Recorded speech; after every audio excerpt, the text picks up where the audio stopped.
here you can see it. This is the temporary abutment. This is the lap analog. Cái quần tạm nó có cái dạng độ không? So what I do is I cut the temporary abutment in the right shape. I put something in the screw hole. This is from the impression post. And I put Vaseline on the impression post. I put bonding on the temporary abutment and composite. And I put over the temporary crown. Thì cách nào mình sẽ điều chỉnh cái abutment tạm cho nó phù hợp với khó khăn, rồi sau đó là mình sẽ đứt cái lỗ ốc của cái abutment tạm bằng đây là cái cây dấu á, cái cây ốc á, rồi mình bôi cái ly, sau đó mình bonding cái temporary abutment và mình dùng composite, mình sẽ kết nối cái cục hình tạm vào trong cái abutment. And then I fill the inside out with composite. Thì chúng ta lấp đầy cái khoảng trống giữa hình tạm với abutment bằng composite. And then I unscrew the crown. Chúng ta tháo ra. Add more composites. Cái chỗ nào thiếu thì mình bổ sung composite thêm. And polish it. Rồi hoàn tất nó bóng. So we get the S-line curve back. Chúng ta tạo được cái gọi là S-line, cái dạng S-line ở cái silicon profile.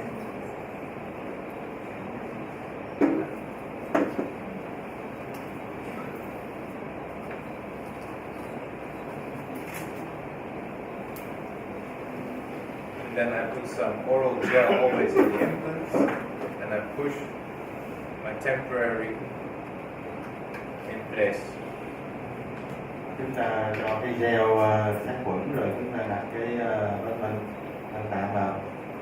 The temporary abutment isn't that fixed in the implant as the definitive abutment, so you need to give some torque, otherwise the tooth will unscrew.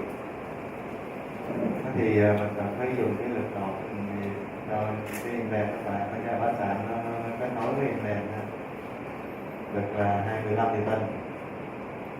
So I let the patient heal like this, so we had an opening of the soft tissue. Chúng ta chờ cái thời gian để nấu ra hình thương, thấy là cái phần nấu nó còn thiếu. Because I just did the surgery, it's for me difficult to see if everything is in place. So the patient comes back after a few weeks, and then I do the same thing. I unscrew the crown. You can see that I'm missing here. I'm lacking composite. I need more composite there. This is what I can do in the chair. The dental technician cannot do this for you.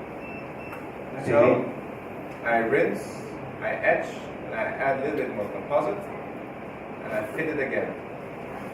Now you see that the distal part is okay, but at the mesial part I need to add a little bit more composite.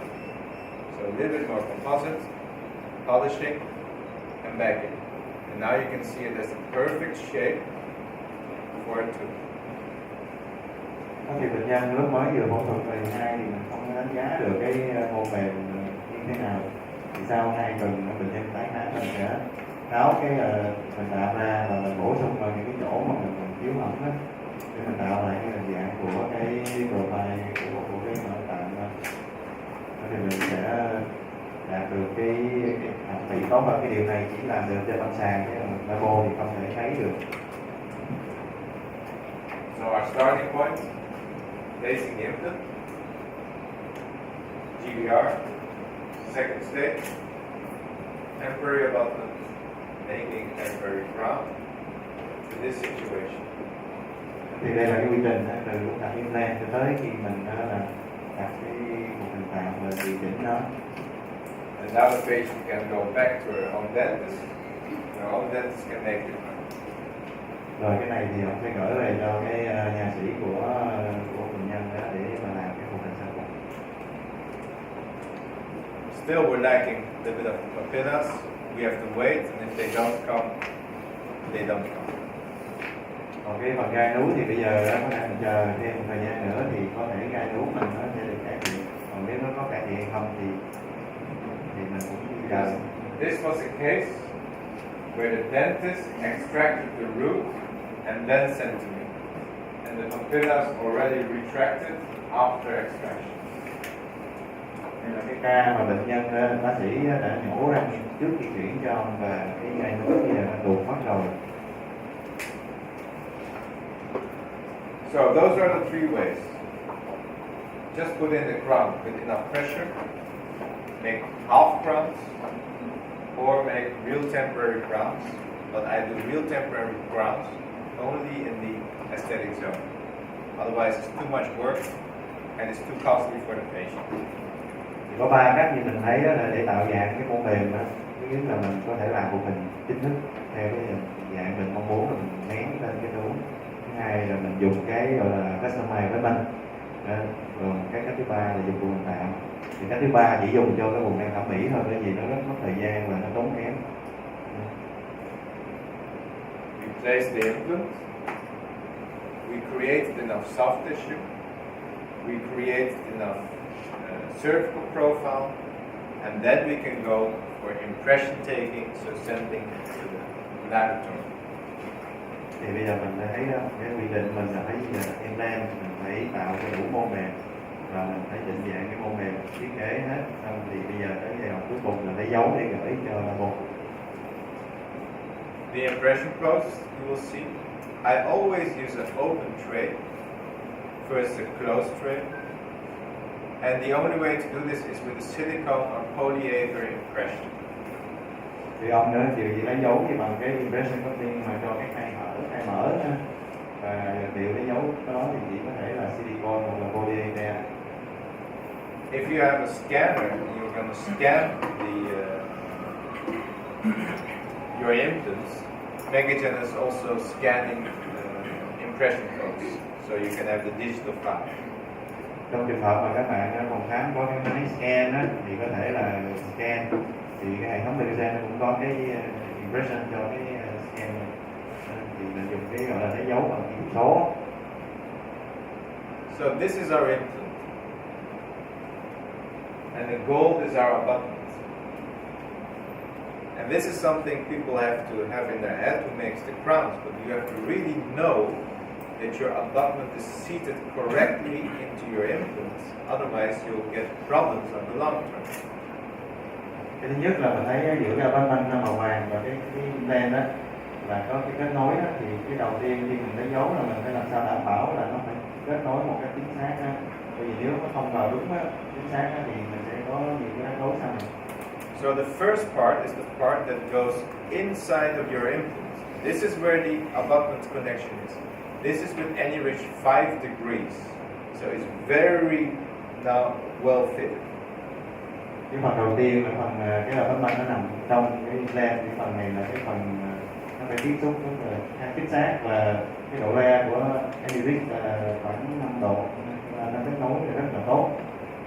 The second part is the hex position. The hex position means that there are 6 corners.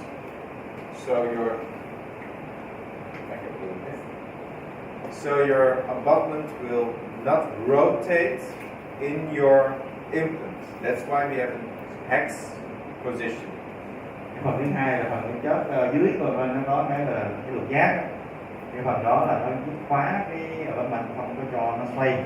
And the third part is the part that the screw goes into the implant. Phần thứ ba là cái phần con ốc nó kết nối vào trong implant. So this is the hexagon. So until this part, the outer part, there goes the abutment. The second layer is the hexagon, the 6 corners that go into the implant so it does not rotate. And then this part is the part that goes inside of the implant, which holds the screw. Thì chúng ta thấy kết nối bên trong của cái abutment so với cái implant thì có 3 phần. Phần trên là cái phần cone, phần dưới là hex, và phần cuối cùng là con ốc, cái rang vào trong cái implant. So the same is true for the impression post. The impression post do not have the perfect abutment fit in the implant, because otherwise it will be difficult to remove the impression post from the implant. Cái impression copying thì nó cũng tương tự thôi, nhưng mà cái phần bone thì nó không có kết chặt như là cái attachment để cho mình dễ dàng tháo ra. And it's important always to check with an X-ray if your impression post is correctly seated in the implant. Và mình phải quan trọng là khi mình đặt impression copying là nên kiểm tra bằng X-quang để chắc chắn là cái impression copying mình đặt đúng vị trí. Because what can happen is to 6 corners not seated in each other, but above each other, and you turn on the screw in the implant, your impression post gets fixed, but it's not seated correctly. Bởi vì nếu mà chúng ta không có để cái hát nó vô đúng vị trí mà chúng ta siết con ốc lại thì nó cũng kết nối được với implant, nhưng mà nó vào đúng cái vị trí mình mong muốn. And if you make this impression, then you have a problem. Thì cái vị trí sai như vậy mà nếu chúng ta lấy dấu thì chúng ta sẽ gặp nhiều vấn đề. Because this is fixed in the implant, but your lab technician will place the lab analog not here, but here. So he has a higher position in the correct one, and it will not fit in your implant, in the mouth. Thì cái người kỹ thuật viên khi gắn analog thì họ sẽ gắn lại đúng theo cái vị trí của cái impression copying, tức là nó sẽ cao hơn cái vị trí của đúng trên cái miệng của bệnh nhân. Thì đó là một phần nó gắn không gắn không được. So let's go for an easy impression. Place the impression post correctly in the implant. Thì cái cách lấy dấu đơn giản đầu tiên là đặt cái vị trí của impression copying vào trong implant. I just use a very standard tray to make the impression, and I make a hole where this can come out of the tray.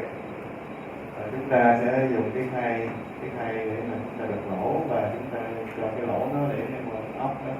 But the hole I seal off with wax. Thì cái lỗ đó mình sẽ lắp lại bằng sáp. Because if you have an open hole, I see some dentists, they don't seal that off. When you make the impression, there is no pressure on your impression material, so your impression material will go out of the hole, and you will not have the correct impression material inside of your tray. Thì nếu mình không có cái lớp sáp này, nhiều nha sĩ mình không có làm cái này thì ông nói là mình không có đủ cái độ nén của cho cái vật liệu, thì như vậy vật liệu sẽ tạo ra qua cái lỗ ốc và nó không có đi vào bên trong để nó vào trong cái impression copying. So, impression post in, make the tray individualized, opening, place the wax, make an X-ray before you do the impression, and then you go with your light body silicone material inside all these chambers, fully around. Place the regular body or putty in your impression tray, and then you go up in the mouth. You only get one chance. Thì chúng ta cái quy trình là vậy, đặt impression copying, sau đó mình thử cái khay đục lỗ, dán sáp, sau đó chụp X-quang kiểm tra, và sau đó là bắt đầu chúng ta sẽ tiến hành lấy dấu carbon silicone lỏng quanh cái impression copying như các răng bên cạnh, rồi silicone khay. Mình đưa khay vào trong miệng và mình chỉ có cơ hội làm cái điều đó một lần duy nhất thôi.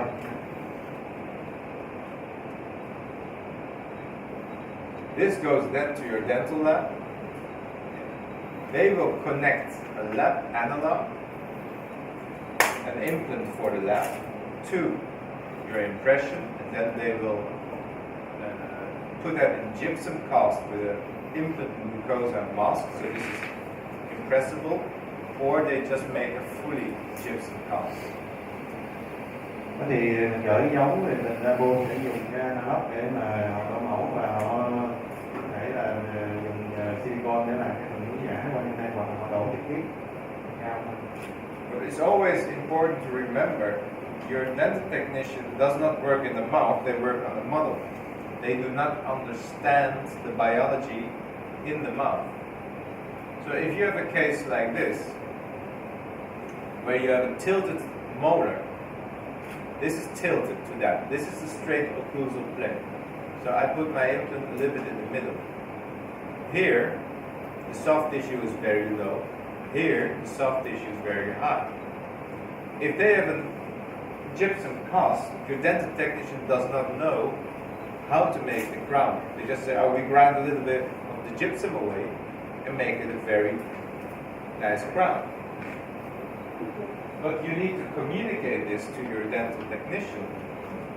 I always make a drawing and I say, make my crown like this. Because if they go this side to here, it will be stuck on the bone and my crown will not fully see.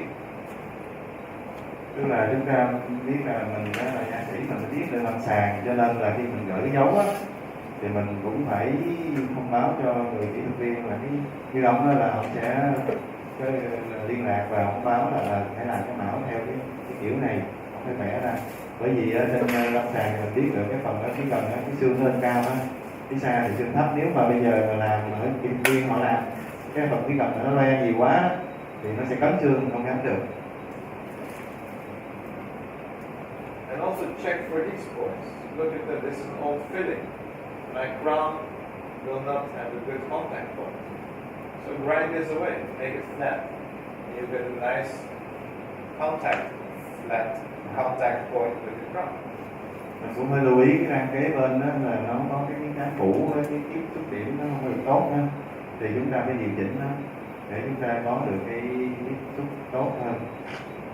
And then you can make contact point here, correct? And look at this. This is only possible when I tell my dental technician how I want my design. Đó thì chúng ta thấy cái tiếp điểm được điều chỉnh rồi nó tốt hơn, cũng như cái thiết kế cái phần loe ở phía gần đó nó khác hoàn toàn so với cái phía xa. Thì cái này mình phải là người quyết định và mình phải báo cho người kỹ thuật viên biết. And this is the aneurysm feature. Bone above the neck of the implant. Thì cái hệ thống aneurysm mình thấy xương nó mọc lên trên cái cổ em này.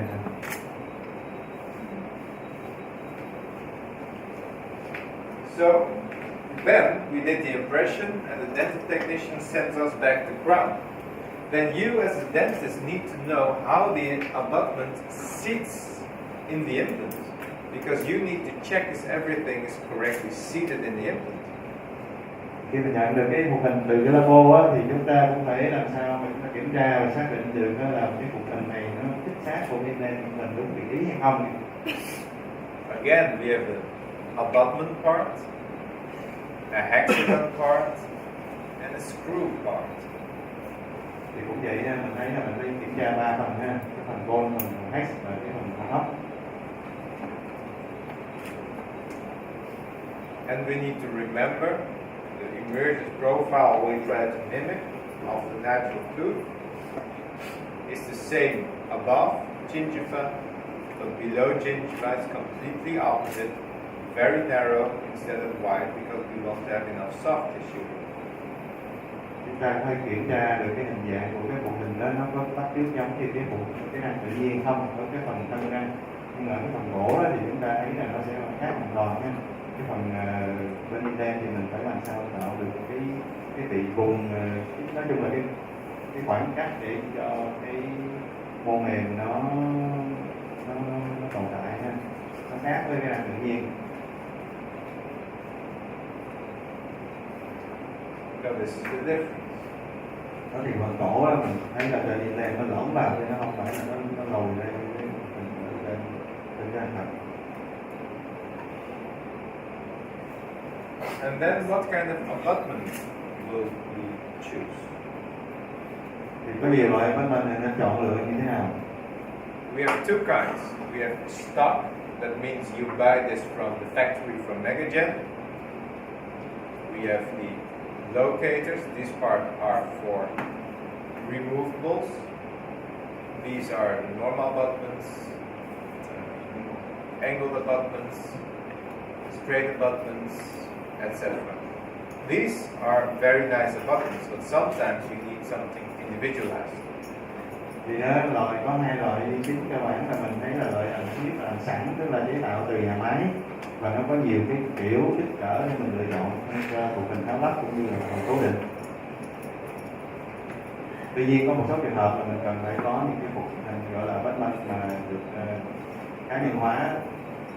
But you can also manufacture individually. Individually, you can take a piece of, you buy this also, and it's also lying there. It's a piece of titanium with the internal design correct, and then you put it in the milling machine, and the machine mills the CAD design, or the computer-aided design you've made, and it will be computerly manufactured. Cái này là cái vết manh mà mình gọi là được thiết kế cá nhân hóa, tức là họ có một cái phôi đó sẽ được cái hệ thống cắt cam nó tiện để nó đưa ra một cái vết manh cho từng người, từng bệnh nhân. What I do most now are also the CAD-made multi-layer zirconium. For example, the Katana blocks or other brands make them as well. You can choose multiple colors, so they will also mill a full zirconia crown, which then you can bake a little bit porcelain on top, stain it, and place it. Bây giờ ông hay dùng cái kính zirconia mà cái loại mà nhiều lớp á, tức là cái màu sắc nó có thay đổi thì như vậy nó là cái còn bị tốt hơn, mình chỉnh sửa thêm với những cái sứ thẩm mỹ. So with this, we are not designing the abutment, we're designing the crown, and we just connecting the crown to the titanium base. Ở cái này thì là mình có thể là mình thiết kế cả cái crown và mình sẽ dán vào trong cái base này nói. So it's easy and it's cheaper because the dental technician has to do less work. Và cái này nó vừa đơn giản mà nó dễ thực hiện hơn và nó giảm chi phí nữa. And it's stronger than porcelain, so we don't have the 5% chipping of the porcelain. Và zirconia thì nó hạn chế được cái chuyện 5% bị bể xứ.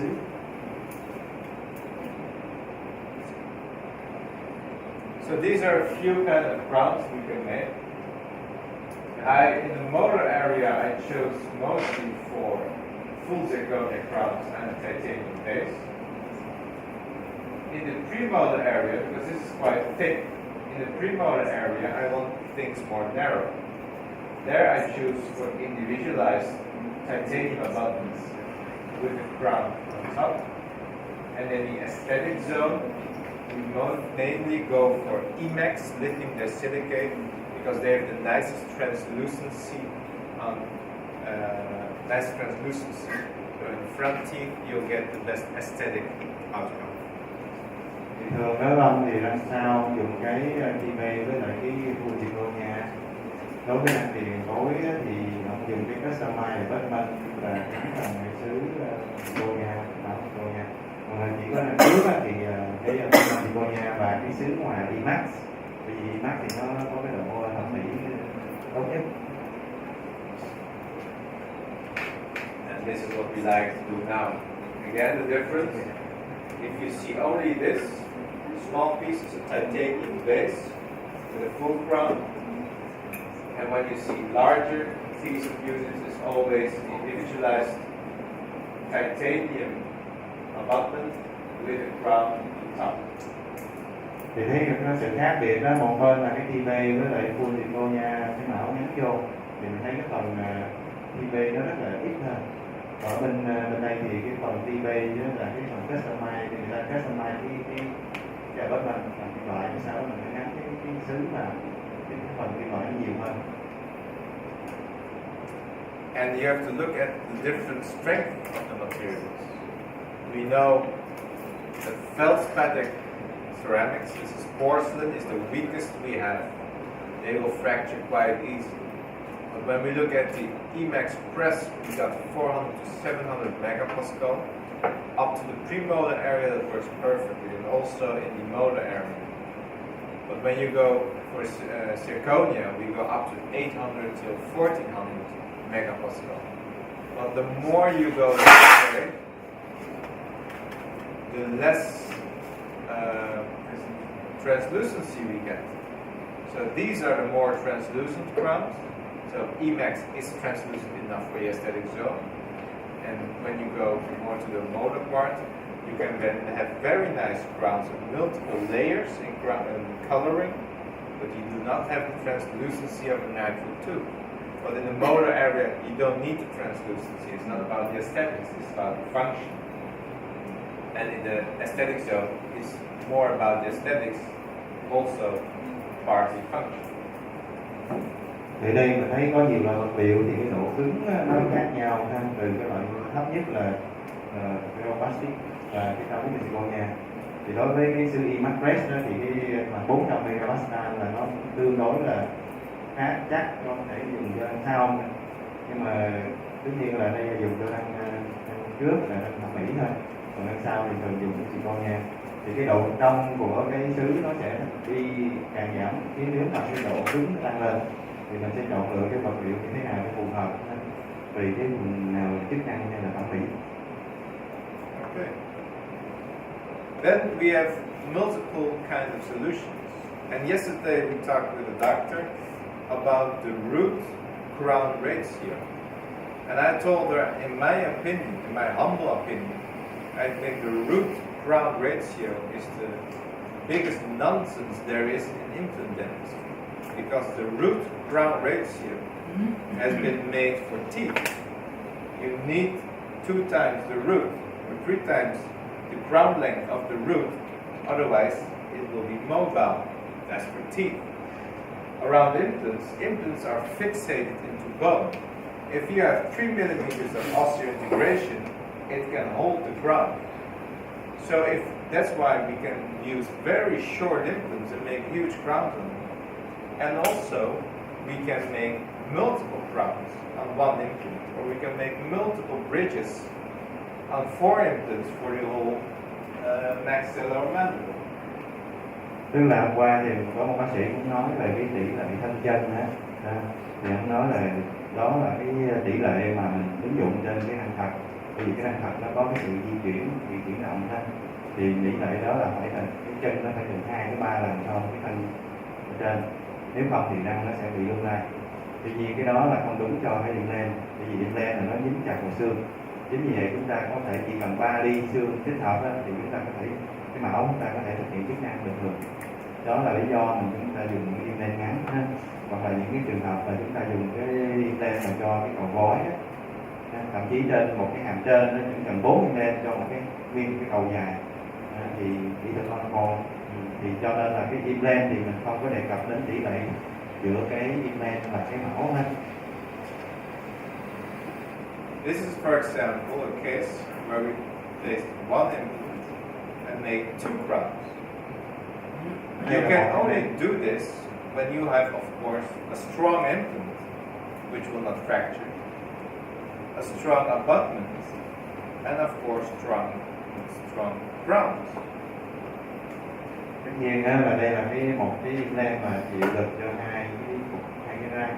Thì đây là trường hợp mà chúng ta chỉ thực hiện được cái implant là cũng phải là implant đủ cứng chắc, và cái abutment cũng vậy, và tương tự là cái mão nó cũng phải đủ sức để chịu lực. So these are 2 full zirconia crowns with a titanium insert on 1 implant. Nên lúc nào luôn luôn phải là cái C-base, tức là cái phần kết nối là phải là bằng titanium, không có dùng cái silicone. Instead of the Emax one, this is on single. In this kind of case, we want the aesthetic outcome, but you cannot make 2 crowns with, for example, a lithium disilicate. Thì nếu như chúng ta dùng cái một implant cho 2 cái răng thì không có dùng cái hệ thống Emax được, phải dùng silicone nha. In this case, with a patient, we had 1.5, 1.4 missing, but at 1.5 we have enough thickness of bone, we have enough soft tissue. 1.4 we have no bone, no soft tissue. So to place 2 implants, I have to do a lot of grafting, difficult surgery. But do I need 2 implants? If I place 1 implant, I just have enough bone, I go 1 stage, patient has no pain, and then I place 2 implants, 2 crowns on 1 implant. It's a very easy solution for the patient, cheaper solution, and for me it's also easy to do. and I get a happy patient. Ở đây thì chúng ta thấy bệnh nhân mất 2 răng 14 một năm, thì vùng răng 1 năm thì đủ xương để đặt implant, nhưng mà 14 thì là mất xương chiếm hỏng mô mềm rất nhiều. Nếu mà chúng ta muốn đặt 2 implant thì chúng ta phải làm nhiều cái việc đó, cái ghép xương ha. Cho nên ở đây thì không cần thiết như thế, và mình chỉ cần một implant ở vùng răng 1 năm cho 2 cái mão 14 một năm, và như vậy thì mình vừa đó là đơn giản vấn đề là bệnh nhân sẽ cảm thấy hạnh phúc hơn. And if you do this correctly, the research says that already in 5 years you get around 80% success rate. But I think that 10% that did not work because they chose the wrong materials, when they chose the wrong implant. If you choose the right materials, strong materials, you will have no complications in these kind of cases. I would recommend always implant distal part, not more than 2, and try not to make 2 molars on one implant. Of course, it's too long span. You need to keep it very narrow. Thì đối với nghiên cứu người ta thấy là cái tỷ lệ thành công nó giảm đi khoảng 10% so với cái cuộc hình cổ điển đó. Nhưng mà theo ông đó, cái lý do 10% này có thể là họ chọn sai cái vật liệu chứ không phải là sai cái gì định. Nên nếu mà dùng cái vật liệu cứng chắc, như ông nói, implant nó đủ chắc, và vết manh đủ chắc, và vật liệu sứ cũng đủ chắc, thì cái tỷ lệ nó sẽ tương đương. Cho nên lưu ý là cái chuyện này mình nên làm thứ nhất là cái implant phải đặt cái vị trí phía sau, tức là cái khối nó ở phía gần. Thứ hai là cái khoảng khối nó không quá dài, tất nhiên mình không thể làm hai cái răng cối cho một implant được, chỉ cái vùng răng tiền cối thôi, vùng răng phía trước thôi.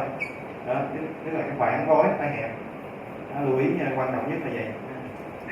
And we have newer research from the Netherlands. They found in 5 years in the aesthetic zone, in the frontal region, 96% survival rate of 2 unit bridges on one implant. Một cái nghiên cứu mới năm 2017 của Van Nieuwenhuizen thì cái tỷ lệ thành công cho cái vùng răng trước đối với trường hợp một implant hai cái mão đó là tới 96%. Also, in this case, it's almost impossible to place my implant here.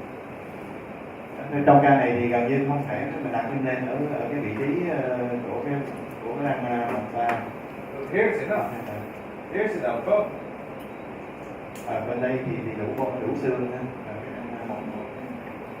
And you get a perfect solution for the patient. Đó thì đây là giải pháp rất là tốt. And this is the X-ray. You need to check if everything is correctly seated. But then it goes perfect. Thì hình ảnh X-quang thấy là cái bộ phận nó chính xác với cái implant. A quiz question. What is this structure here? Có cái gãy ở đó.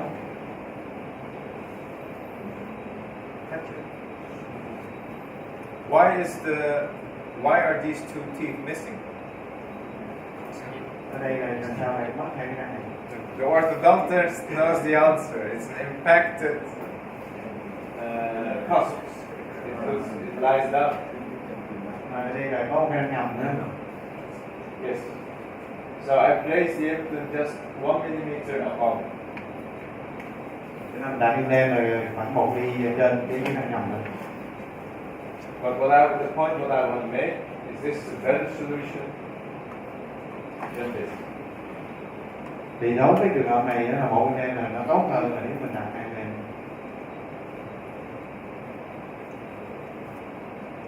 This we talked yesterday. Do we screw or do we cement?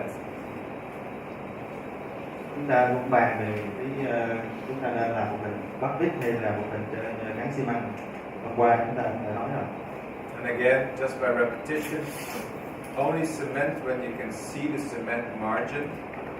Protect the mucosa with soft tissue, with a retraction cord or Teflon tape. Try not to push the cement too deep under the soft tissue.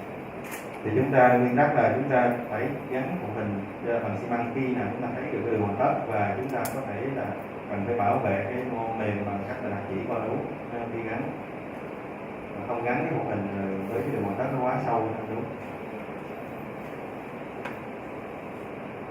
And the last part from the prosthodontics are the bridges on it.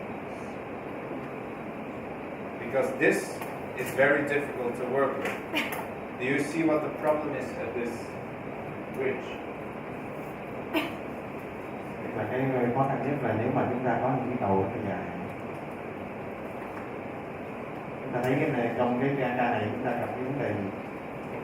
It's this part. You can see there are two hex positions connected with each other. The hex position is made for a single crown, but when you place the implant, it will not rotate. When you have two crowns seated together in implant, they cannot rotate whatsoever. But because of the direction is not 100%, you will not be able to put in the two hexes together at the same time in the implants. So whenever we make bridges, we cut away the hexagon, just make it straight.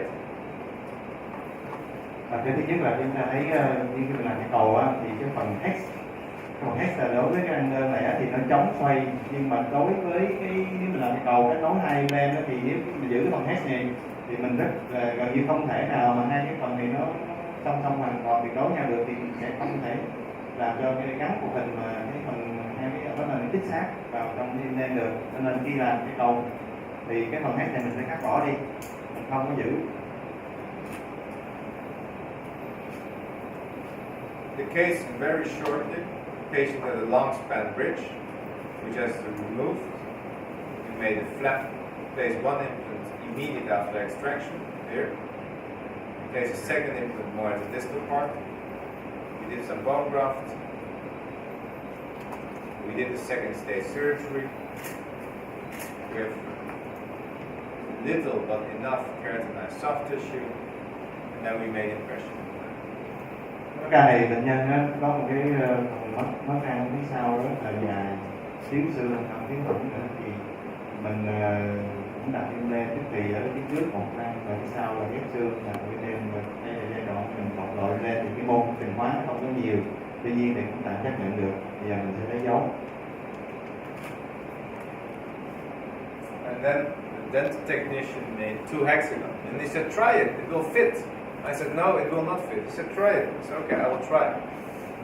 But you see, this part is not fitted when this part fits, and if I fit the frontal part, the distal part will not fit.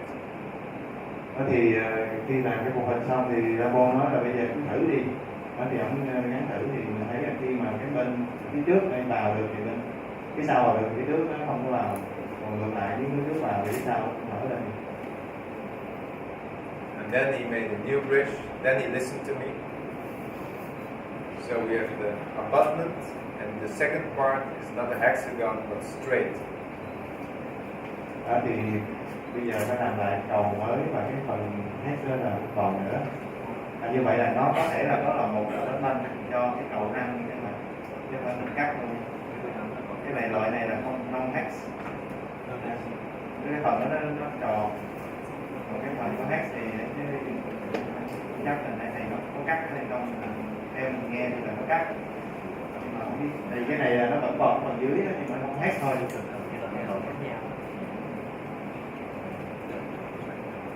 So this is another kind of non-hex abutment. Exactly, it's not hex abutment.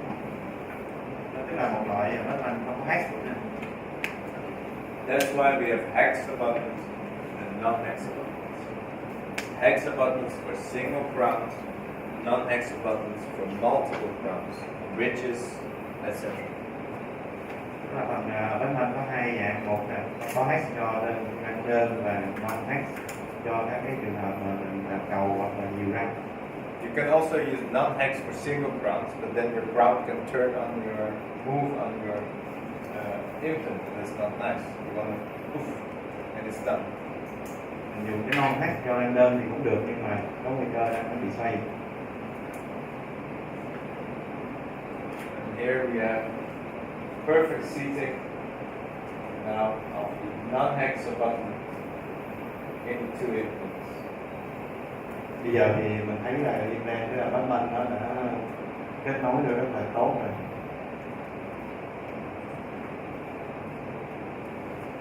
So last case, I love always to combine also restorative dentistry with implant dentistry. And this was a patient, he visited 5 dentists before, and he asked, I want a solution. And they gave him just 2 solutions. One was full extraction, everything out, and the other one was let's restore with composite. Well, I said, I'm not going for full extraction. And he said, I have already a lot of composite restorations and everything fractured. So I do not want composite. Đây là cái ca cuối của buổi này, thì bây giờ đó, ông rất là thích cái chuyện là mình phải kết hợp giữa cái gọi là phục hình và cái implant. Bởi vì như trường hợp bệnh nhân này đó đã đi 5 nha sĩ rồi thì người ta chỉ cho ông 2 cái chọn lựa thôi, một là nhổ hết ra để làm implant, còn 2 là tráp trong chip. Bởi vì đó là đang ổng thì nó bể hương nhiều, nhưng mà ổng thì không muốn cái chuyện nhổ hết ra, mà cũng không muốn cái cắt tráp trong chip, bởi vì cái công chip thì nó không quá nhiều công chip và nó cứ bể hoài. It was the initial radiograph. Đây là cái phim chẩn đoán ban đầu.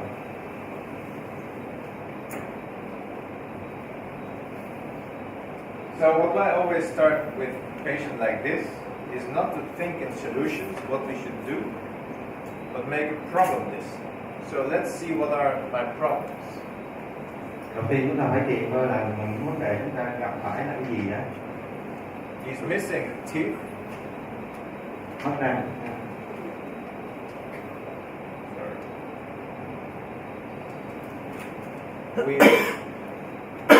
He didn't clean his teeth well. There was a lot of plaque, so I said that's a problem. If you don't clean well, I'm not going to treat you. Yeah, I'm going too far. Thứ hai, vấn đề vệ sinh răng miệng cũng không tốt. There we go. Sorry.